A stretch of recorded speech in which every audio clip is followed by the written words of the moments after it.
s'annonce plein de ressources sur CRTV News. Bienvenue dans votre grand format économie, première édition de l'année pour inaugurer 2022 sur notre antenne. Nous avons préparé pour vous ce menu. Dans 4 jours, la Cannes Total Énergie Cameroun 2022, événement historique, première depuis 50 ans, source d'une foule d'opportunités économiques. Comment gagner du cash pendant la compétition? La question est au cœur de notre dossier du jour.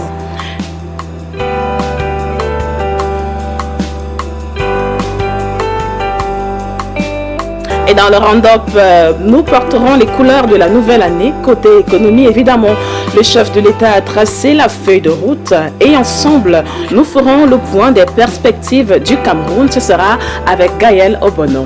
Et alors que le DICO de l'écho décryptera le mot inflation, et reviendra certainement sur plusieurs denrées qui ont connu une inflation en 2021, nous vous aiderons à comprendre également la nouvelle taxe sur les transferts d'argent dans notre barème.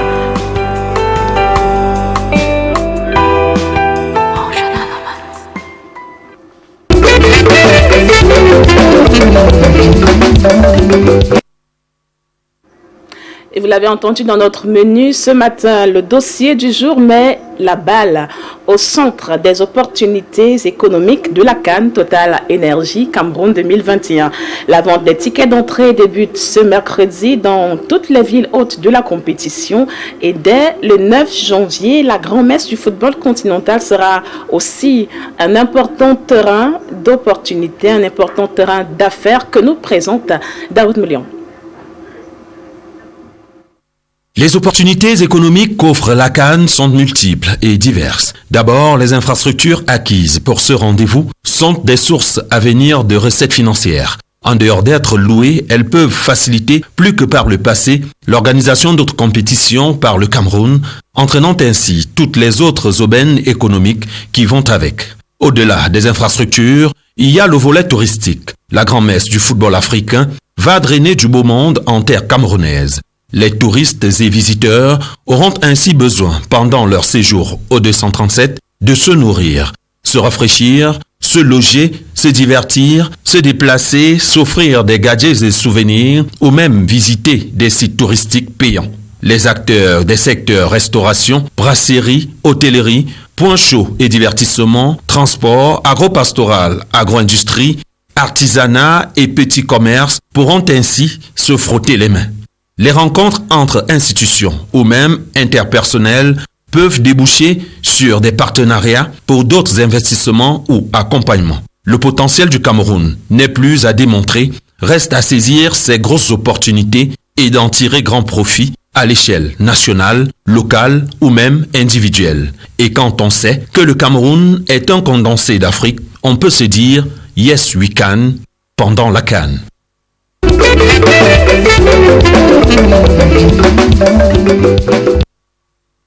Et justement, notre invité du jour a préparé pour vous une belle sélection d'idées business à mettre en œuvre pendant le mois de la Cannes Total Énergie Cameroun 2021. Le docteur Dané Dombou est avec nous sur ce plateau. Docteur, bonjour.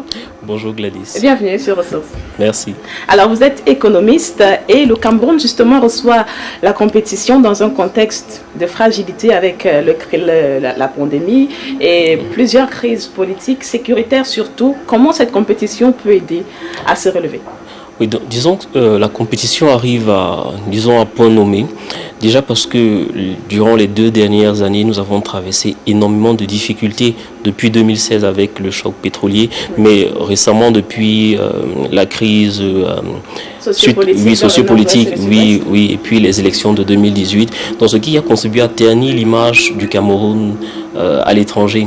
Et lorsque l'image se veut ainsi ternie, le climat des affaires est assez néfaste et les investisseurs montrent énormément de réticence à investir. Donc ce qui fait que beaucoup d'entrepreneurs locaux n'ont pas pu avoir d'investissement, de fonds, de financement. Il en a été de même peut-être pour l'État et certains de ses démembrements.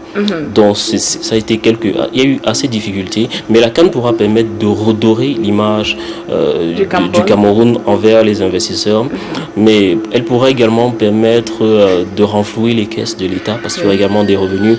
On parle d'un montant de près de, disons, 205 milliards de francs CFA uniquement en termes de taxes fiscales pour les touristes, les droits de douane des touristes.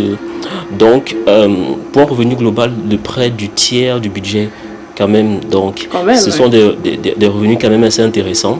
Et puis, il n'y a pas que l'État qui va bénéficier, il y aura également la population, parce que le Covid a eu un impact assez négatif sur l'ensemble de l'activité économique qui est à majorité informelle. Donc la CAN pourra permettre de relancer l'économie et d'offrir de nouvelles opportunités à pratiquement tout le monde. Et justement, c'est là une belle occasion d'en savoir plus. Quels sont les secteurs ou alors les créneaux lucratifs que le Camerounais lambda peut investir pendant le mois de la CAN? Oui, disons, les opportunités sont diverses et multiples, mais je vais en prendre quelques-unes. Déjà, parlons du commerce. Je sais que le commerce est assez prisé par les Camerounais. Répandu, oui. Donc déjà, ce serait bien de faire la promotion durant cette période-ci du Made in Cameroun. Les touristes qui viendront voudront forcément découvrir tout ce qui est conçu au pays, voudront faire l'expérience des vêtements locaux, des repas, des mets traditionnels. Donc c'est l'opportunité de vendre, que ce soit de faire la petite industrie, même agroalimentaire, et de présenter durant toute la période festive. Parce qu'ils voudront découvrir évidemment ce qui fait l'essence des Camerounais. Tout à fait.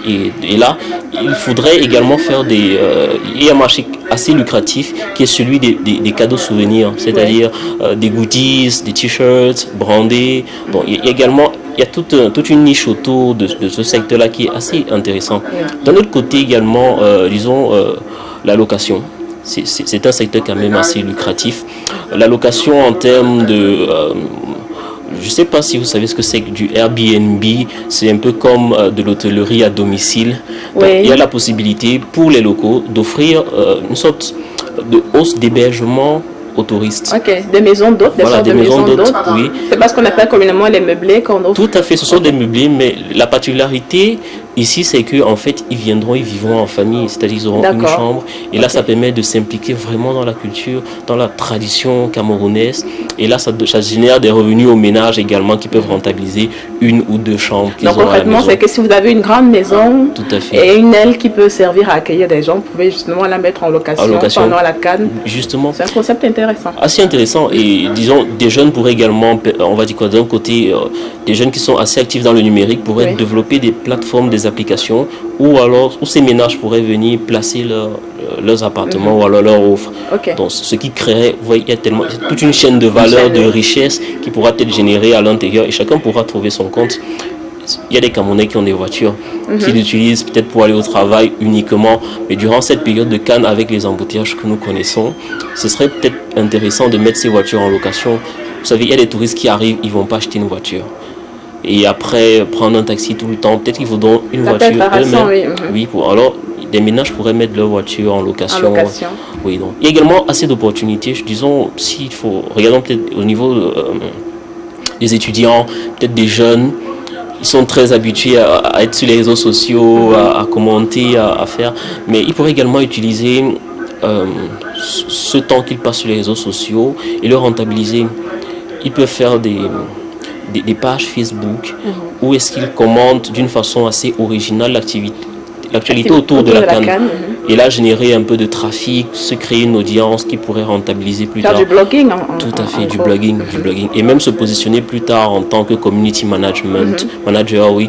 Donc, il y a des opportunités pareilles. Il y a également, on va dire quoi, vous savez, durant les périodes festives, comme ça a été le cas il y a de ça peut-être une semaine, avec Noël et puis le Nouvel An, nous avons aperçu de façon sporadique des studios photos qui apparaissent autour des carrefours et tout ça.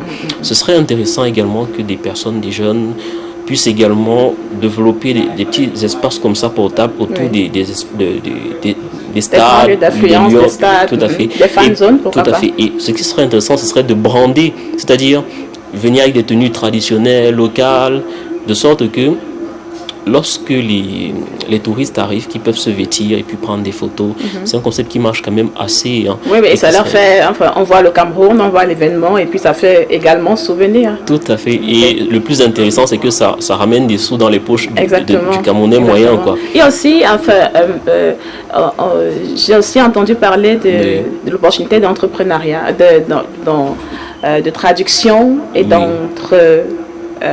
d'interprétation, voilà, pour les touristes étrangers qui ne parleront peut-être pas français. Énormément, parce que déjà, ils arriveront dans un pays, pour certains, ils sont, on dira quoi, peut-être d'expression latino, ou peut-être, et ce serait arabe, oui, donc ce serait bien d'avoir des personnes ici qui puissent leur permettre de s'intégrer, de pouvoir, lorsque tu arrives dans un restaurant, se met, en fait, quelle est la composition de savoir, et ça peut se faire avec n'importe quel moyen, pas forcément, même en ligne.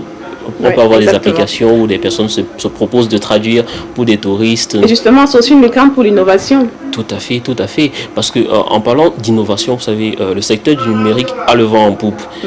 7 des plus grandes entreprises sur 10 mondiales font dans le numérique. Donc c'est de vous dire à quel point c'est important. Et ça, ce serait l'opportunité pour les jeunes qui font dans le numérique de vraiment exploser. Il y a quelques idées comme ça. Disons, les tickets. On achète des tickets pour entrer sur les stades. Mais imaginez s'il y avait une application qui permettait de se les procurer. Donc, le nombre de personnes qui téléchargent, qui devraient télécharger. Qui pourraient taper, cliquer, réserver. Tout simplement.